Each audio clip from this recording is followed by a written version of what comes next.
Question 5. Click on the example that you hear me play. I will play it 4 times.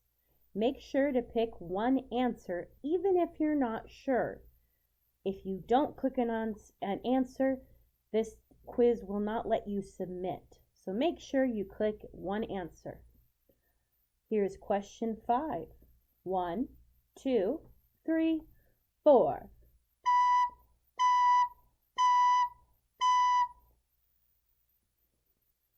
Again.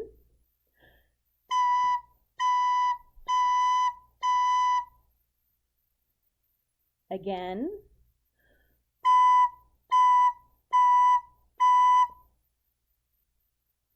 Last time, check your work.